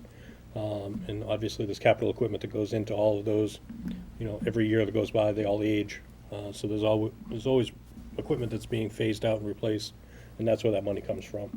And there's also guidelines that are set by the United States Agricultural, and based on the conversation with Whitson's, we're fine within the guidelines with the pricing levels that we're at. So, Mr. Storrs. There was the second email regarding a BICO placement, where I guess somehow or another we're being charged. Is it us being charged $9,220 for that additional position? Yeah. Mr. Rose? Can I jump in? Excuse me. Sorry, I've got a little cough. The answer to your question, Mr. Storrs, is yes. Through the revolving fund, there were 2 decisions that were reached approximately 3 or 4 months ago. Number one, we've got to upgrade the equipment at Finberg because, frankly, the equipment is very, very weak, and the offerings to those students is not the same as the offerings to the other students. Tied to that is some salary expenses that are also part of it. So the bottom line is everything falls through the revolving fund, and those expenses for the Whitson's employee at Finberg also fall into the revolving fund, as well as the revenues we collect for the meals that are served at Finberg as well. So before your next question, just Mr. Rose, could you also elaborate? I believe there's some equipment that BICO is actually providing at that facility that upgrades some of the equipment that's there that will remain our equipment going forward. Correct. Thank you, Mr. Larson. The answer is yes. Desperately needed, specifically new equipment desperately needed. 50-50 cost share between Attleboro School Department, revolving fund, and BICO. The equipment stays with the Attleboro School Department. The equipment stays at the Finberg School. And so there were really, that which is when they went out and they acquired new equipment, we also at that point, Whitson's knew full well, we're going to have to increase the salary staff at Finberg School, and so both things kind of happened at the same time, and so again, they all fall under the revolving fund. Mr. Storrs, your question? So the operational costs for the Finberg facility that comes out of our budget has increased by $9,220. Correct. So it comes out of the answer is yes. It comes out of the revolving fund, has increased as well. But what that email doesn't show is, well, what are all the corresponding revenues that we collect from the federal government, and for the individuals that are actually going for all the meals that are served, and actually that comes in as well. Okay. But you're correct. The operational costs for Whitson's, not only at Finberg but for every school, all fall under that revolving fund. Okay. Are there any other questions or discussion? Okay. Hearing none, I'll call for a vote. All in favor? Aye. Opposed? Abstained? Motion passes. Next, I'd like to entertain a motion to accept a grant received by the Attleboro School District from Biotech. So moved. Any discussion? All in favor? Aye. Opposed? Abstained? Motion passes. In your packet, you had information about the student accident insurance. I'd like to entertain a motion to issue a request for proposal, for student accident insurance. So moved. Second. Any discussion? All in favor? Aye. Opposed? Abstained? Motion passes. Next is another request for proposal. I'd like to entertain a motion to accept the request for proposal for school security. So moved. Discussion? Could we have a little bit more of an explanation? I mean, I read it, and it sounds like we're going to be hiring a company to come in and tour each of our facilities and come out with layouts and a lot more. Could we get a little overview of that, maybe? Sure. Mr. Sheehan? Mr. Sheehan, I would say that there is another meeting planned in which we'll have a lengthier discussion about it at a forum. So I think that the information contained in the proposal for the time, I think if there's anything specific that's in this document, if anyone has questions on it, I think that would be appropriate. But some of these issues are particularly sensitive, and we will be having a discussion in a different forum. So this is just to approve going out for an RFP? Yes. Yes. Okay. Any other discussion? All those in favor? Aye. Aye. Opposed? Abstention? Motion passes.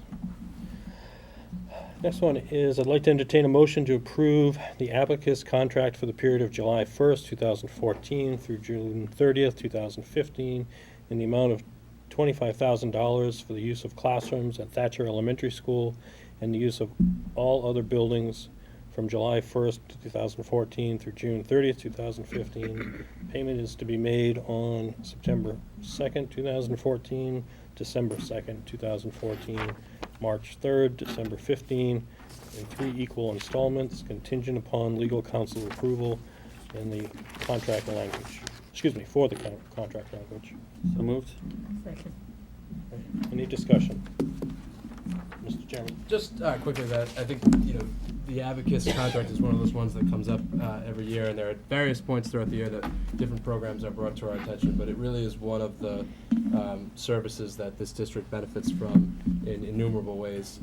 I know they had their district-wide barbecue just a week or two ago, and the number of members of the community who benefit from the service and the students who are enrolled in it. It's been a program that has really been vital to the Attleboro school system for many years. So we're just very grateful to the director and her staff. Any other discussion? All right. All in favor? Aye. Opposed? Abstained? Motion passes. I'd like to entertain a motion to approve the BICO contract for the period of September 1st, 2014 through June 30th, 2015. Should be fine.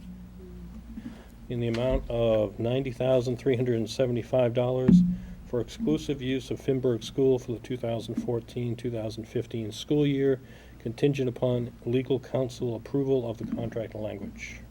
So moved. Any discussion? Yeah, just, Mr. Storrs? it looks like the status quo on this contract. All right, just wanted to verify. Any other discussion? All those in favor? Aye. Opposed? Abstained? Motion passes. I'd like to entertain a motion to approve the contract with Bishop Fian for the period of September 1st, 2014 through August 31st, 2015, wherein the provider will pay Attleboro Public Schools for the use of the Attleboro High School swimming pool as defined in the proposed contract, contingent upon legal counsel approval of the contract language. So moved. Any discussion? Yeah. Ms. Scales? So, Bill, based on the fact we got the figures for the past 5 years presented to us after that we approved to become up to the full committee, based on the fact that there has not been an increase in at least 5 years, in the situation that we are in, and we need to maintain that pool and the facilities there, I'm now thinking that we need to increase this, because it hasn't been done in so long. I don't know how anybody else feels about that. I think I do.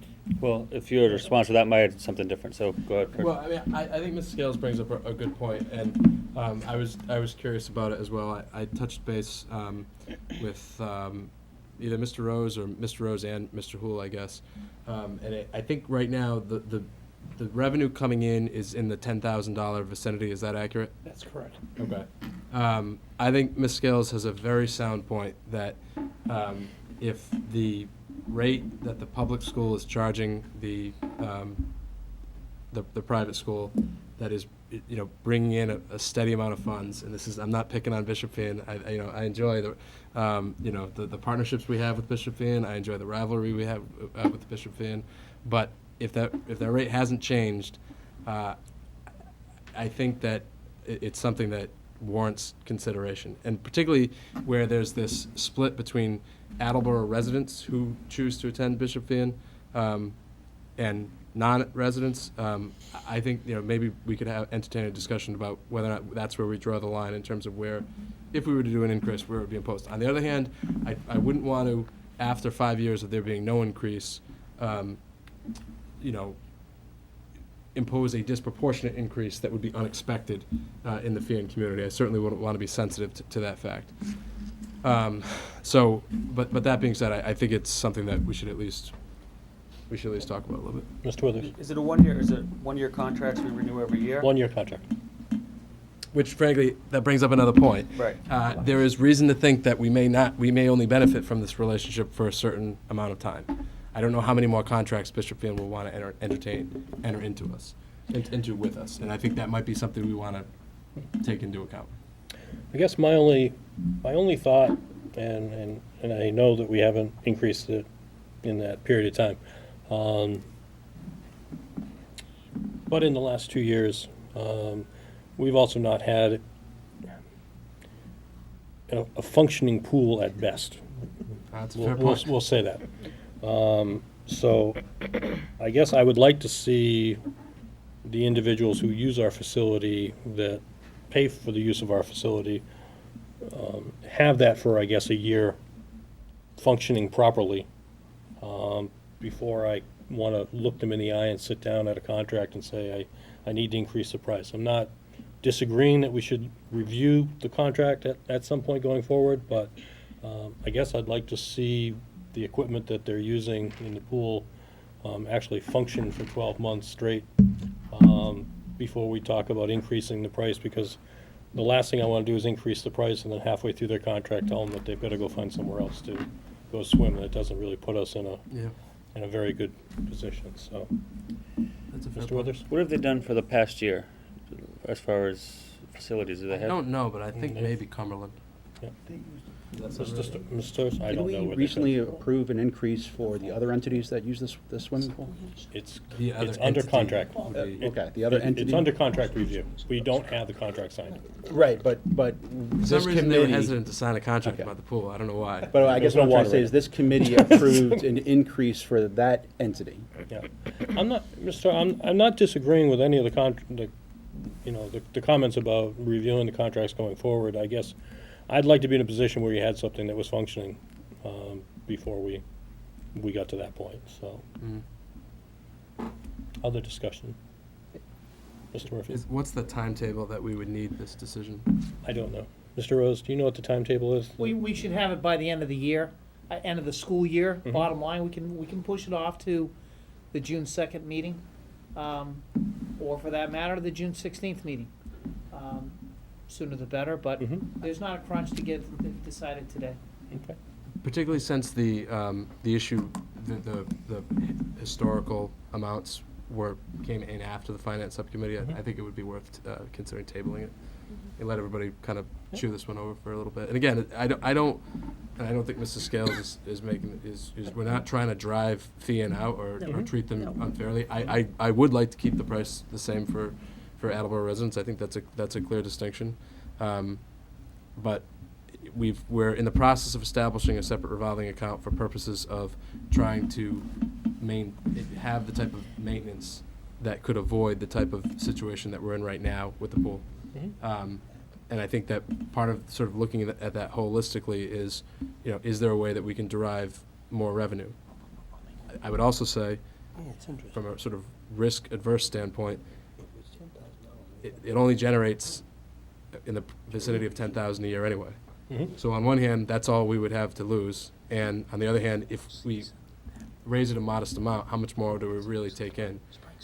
To the points that you're making about the fact that we're an entity who's been without a pool for a long time, unable to provide the service, do we really want to take that hit from a sort of public relations standpoint for what could amount to a couple $1,000s? I'm not sure about that, but that's why I would say I would just like to think about this one a little bit more. Further discussion? I guess I would recommend maybe referring it back down to finance. I know there's a finance meeting upcoming, because Mr. Murphy's point, I think, is pretty fair. Again, referring to the other entities' contract that we looked at, if I remember correctly, there were different rates for Attleboro residents and non-Attleboro residents. It just seems if that's how we were willing to go for the one, it's something we should at least look at for the other. Okay. Well, would someone like to make a motion? I'll make a motion to table this and allow for further consideration at the finance subcommittee level. We have a second? Second. Okay. So all in favor of tabling the motion, basically, and sending it back to the finance subcommittee? Aye? Aye. Opposed? Abstained? Okay, so we will reconsider that.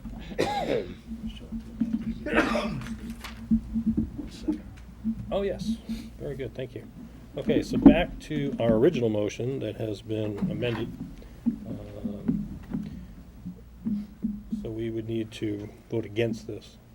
We would need to strike down the motion that was seconded, so. Or it would have to be amended.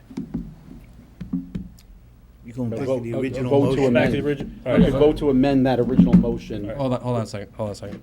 Am I correct in saying that the motion was on the floor to begin with? Yes, it was. And it was seconded? Yes. Okay. So then the motion to table is out of order, which I agree. I don't mind ruling myself out of order since I'm the one who made it. Good. So we will vote on this current motion, and assuming it fails, there'll be a motion to table after that. So, Okay, did so- you It's call? procedural, David. No, No, it works the yeah. other way. The amended motion comes first, and then you go back to Right. the original Well, motion. There wasn't an amendment offered, though. But we might do that, I could do that right now. Okay, Second motion. folks, thank you for all the input. Mr. Larson, please call for the vote on the motion that was offered. On the first motion? Correct. Okay, so on the first motion that was moved and seconded, all those in favor? Aye. All those opposed? Aye. Abstain? I'll abstain. All right, so, If you made a noise, aye or no, it's a no, when he said opposed. okay. So that motion failed. I don't know if this is gonna make our highlight reel. All right. Now, I will make a motion to table the issue of consideration of the fee and contract with the pool, and send to the finance subcommittee for further consideration. Is there a second? I'll second that. Okay. Any further discussion? All those in favor? Aye. Opposed? Abstained? Okay. Motion passes. 8 to 1, 0. All right.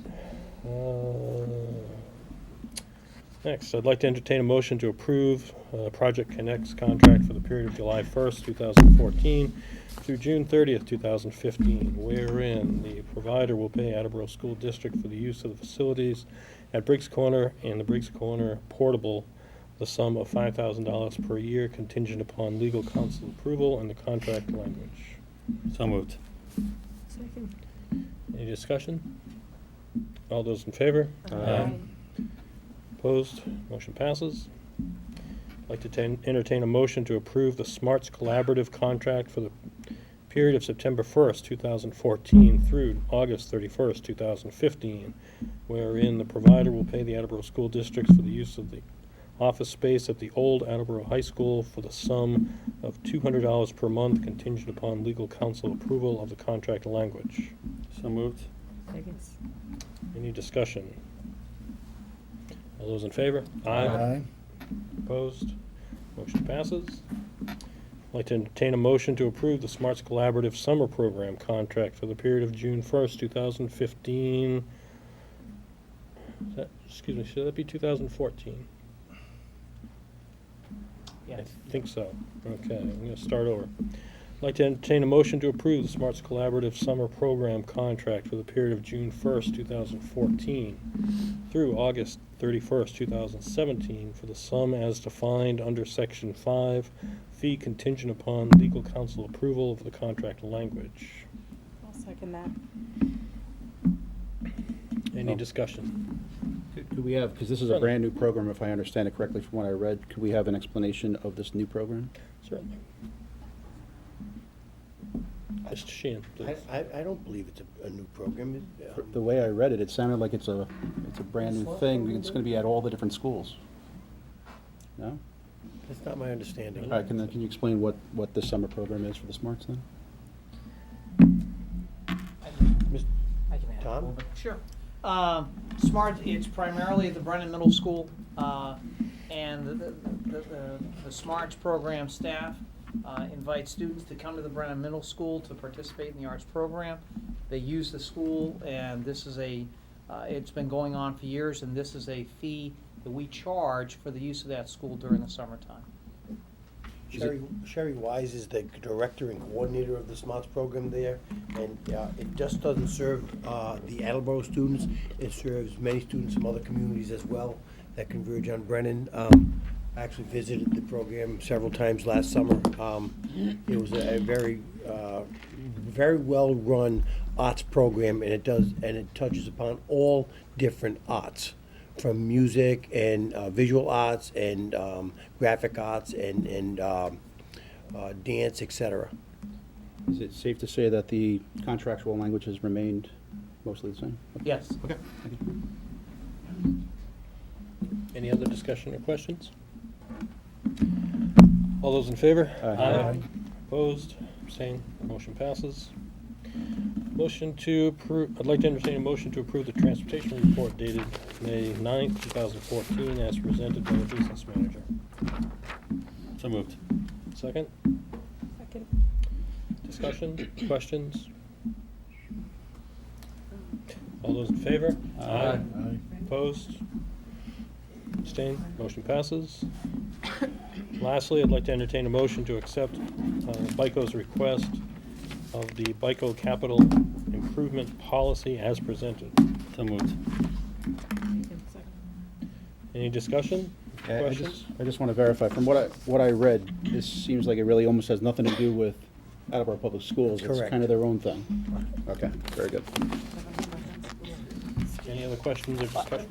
I'm sorry, yes. Sorry, That's fine. Judy just brought to my attention, we changed a date for the Smarts to June 2014. June 1st, 2014? But it does say, the agreement does say the 15th. Do we approve it a year ahead of time? So that, I just want to make sure the date is correct in the thing that we approved. Is it a year? Is that right, June? And that's why I thought it was a new program. I'm not kidding. I don't know, that it's just what it said, do you want to see it? It does say in there, Okay. June Okay. 2015. Business office Okay. before. Thank you, I read it right the first time. in fact. Yes, you did. My error. We'll circle back to that. Okay, so we have a motion, it's been seconded on the BICO capital improvement policy. All those in favor? Aye. Opposed? Motion passes. Okay, I would like to revisit and entertain a new motion to approve the Smarts Collaborative Summer Program contract for the period of June 1st, 2015 through August 31st, 2017. The sum has defined under Section 5, fee contingent upon legal counsel approval of the contract language. So moved. Second that. Any further discussion? Yes, sir. I just have a point of, or a question regarding that places that contract in a 2-year contract. Yes. Has that been the history of the Smarts program in the past? I think that it has, but I think it's, we'll look into it and I'll And I'm, provide. I'm thinking about the 2014, are they looking to extend it for 3 years? That, I didn't know, so Yeah, the it's past history an would have odd- told me that they were looking for an additional 3-year contract. Right, it is odd. This is, the start date right now is June 1st, is that correct? Yes. But as worded in what we think is the correct way, it's June 1st, 2015, right? That's correct. I mean, does the administration have any concerns about the motion as currently worded? Only in the effect that it stabilizes the rental fee without any increase over a 3-year period of time, over the 2-year period of time. It's not an annual contract. And there had been some discussion in Tom's office with myself and them with regard to, should this be a decrease of the rental space, or should it stay the same, or should it be an increase? They were looking for a decrease, quite honestly. What they Who isn't, right? And I said, absolutely not. Yeah. I certainly think we could table it. I mean, I don't think there would be any. We can just look into it, Mr. Chair. We can look into the idea of what has been the last contract number of years and look at it from that point of view. Yeah. Yeah, I don't think it's enough money one way or the other No. to worry about it this way. What is the and amount that Not we're right talking now, about? no. $200. Plus, we've already approved both motions. No, that's, We've approved it No, both that's- 2014 that's- and yeah, 2015, it's- so. We haven't voted on it in 15 yet. Oh, right, the 2014's been approved, so if it turns out to be that, we're good. Is the number 8,000? Yes. Yes. Okay. Thank you. Yeah, I think we're. I think we're fine. Yeah. Yeah, okay. Further questions? All those in favor? Aye. Aye. Opposed?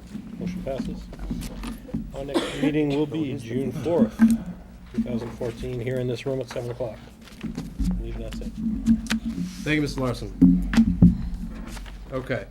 That concludes the subcommittee reports, and the final item on our agenda is an executive session of the Attleboro School Committee to conduct strategy sessions and preparations for negotiations with union personnel, consistent with Section 30A of the statute. I am declaring that a district could be put in a negative situation if the if this meeting was held in public. So, a motion to enter into executive session. Mrs. Zito. Thank you. Second. Mrs. Zito. I suppose I should say yes. It's not even that late. Mr. Tyler. Rather go Yes. home. Mr. Larson. Yes. Mr. Murphy, yes. Mrs. Scales. yes. I'm going home. I hope you're circling back. To the I don't. You You know, shouldn't have there's said no. anything. There's no rule that says you have to start at the end. Mr. Sawyer. Yes. And I knew what I was doing the whole time. Mr. Withers. Yes. Mr. Storrs. Yes. Miss Singer. Yes. Okay. The committee will take a 5-minute recess, then convene an executive session. One of them nights, it's just one of them.